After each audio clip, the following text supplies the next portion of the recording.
যোৱাকালি যিটো ঘটনা হ'ল সেইটোতো আমি কণ্ডেমনেশ্যন দিছোঁ। এনেকুৱা হ'ব নালাগিছিল। হয়তো ইয়াত কোনোবা এজন দুজনে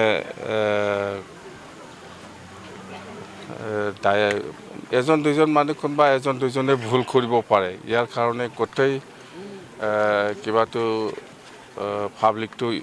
কিছুমান পাব্লিকটো ইনভলভ হৈছে। আমি এনেকুৱা দোষ দিব বিচৰা নাই, যেন হওক কোনোবা এজন দুজনে ভুল হয়তো কৰিব পাৰে। ইয়াৰ কাৰণে আমি আজি গোটেই আদিবাসী সমাজটো আমি বদনাম দিয়াটো উচিত নহয়, আৰু এইটো সমাজক বদনাম দিব নালাগে। কোনোবা এজন দুজন দুষ্কৃতিকাৰী থাকিব পাৰে, ইয়াৰ কাৰণে গোটেই সমাজটো বদনাম দিয়াটো আমাৰ দায়িত্ব নহয়, আৰু আমি নিদিওঁ। থাকে চব সমাজত, বড়ো সমাজতো এজন দুজন বেয়া মানুহ থাকে, চব সমাজত থাকে। ইয়াৰ কাৰণে কোনোবা সমাজক পূৰা আদিবাসী হিচাপে মই বদনাম দিব বিচৰা নাই, আৰু নিদিওঁ মই। তো ইয়াৰ ওপৰত তদন্ত হ'ব। জাষ্ট আমাৰ কথা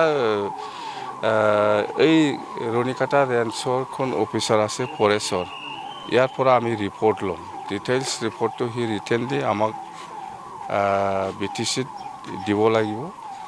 এই ৰিপৰ্টটো বেছ কৰিয়ে আমি জাষ্ট ষ্টেট গভৰ্ণমেণ্টলৈকে আমি পঠিয়াই দিম।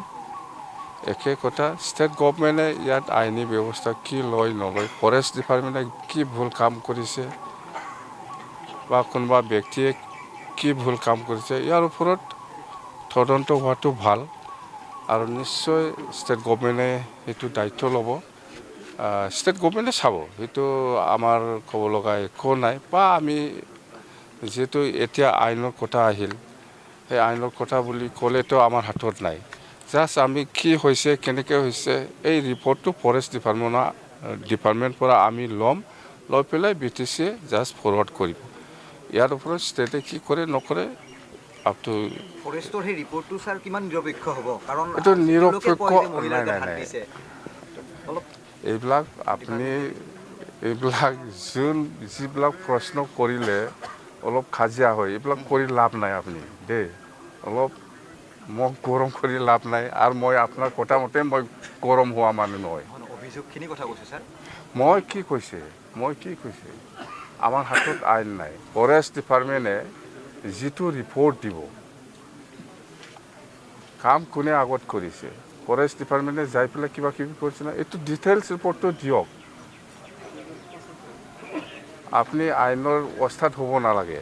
ইতিমধ্যে স্যাৰ জিলা আৰক্ষীয়ে 15 জনকৈ কিন্তু দুৰ্বৃত্তক এইটো আমাৰ হাতত নাই। এই আইনটো আমাৰ হাতত নাই। মই চিম্পল কথা এইটোৱে, যিহেতু ফৰেষ্টৰ ঘটনা, ফৰেষ্ট ডিপাৰ্টমেণ্টে ইয়াত ইনভলভ আছে। ফৰেষ্ট ডিপাৰ্টমেণ্টে কি লিখি দিয়ে, আৰু পুলিচ নিজাববীয়া তদন্ত থাকিবই। আমি জাষ্ট আমাৰ ট্ৰেন্সফাৰ ডিপাৰ্টমেণ্ট BTCত ফৰেষ্টটো এই হিচাপত আমাৰ ৰিপৰ্ট লোৱাটো আমাৰ দায়িত্ব। কিমানজন গ্ৰেপ্তাৰ হৈছে, কাক কি কৰিছে, এইটো আইনৰ কথা, পুলিচৰ কথা। পুলিচৰ ৰিপৰ্টটো দিব। আমি পুলিচে ইমানজন ধৰিছে এইটো হিচাপ দিয়া মোৰ কাম নহয়। পুলিচে উমুকক মাৰিছে সেইটো হিচাপ দিয়াৰ মোৰ কাম নাই মানে মোৰ দায়িত্ব নহয়। গভৰ্ণমেণ্ট অফ ইণ্ডিয়া বা গভৰ্ণমেণ্ট অফ আছামে ফৰেষ্ট ডিপাৰ্টমেণ্টটো BTCত ট্ৰেন্সফাৰ কৰি দিছে, আইনটো দিয়া নাই। ফৰেষ্টটো চম্ভালিবৰ কাৰণে আমাক দায়িত্ব দিছে। এতিয়া হ'ল ঘটনা ফৰেষ্টৰ হ'ল, ফৰেষ্ট ডিপাৰ্টমেণ্টৰ পৰা ৰিপৰ্ট নলৈ মই কাৰ পৰা ৰিপৰ্ট ল'ম? যি ৰিপৰ্ট দিব সেইটো চাব ষ্টেট গভৰ্ণমেণ্টে, আইনগতভাৱে চাব। মিছা দিছে না ভাল দিছে না বেয়া দিছে, এইটো ষ্টেট গভৰ্ণমেণ্ট, এইটো আমাৰ হাতত নাই। কোনোবা তৃতীয় শক্তি ইয়াতে জড়িত থকাৰ সন্দেহ আছে নেকি? থাকে নাথাকে এইবিলাক চাব, আইন আছে, আইনে চাব। ৰাজনৈতিক কিবা থাকিব পাৰে? ৰাজনীতি থাকে নাথাকে এইটোতো তদন্ত ওলাব। মই সেইবিলাক দায়িত্ব লৈ পেলাই কোৱাটো উচিত নহয়, যিহেতু মই আইনৰ মাষ্টাৰ নহয়।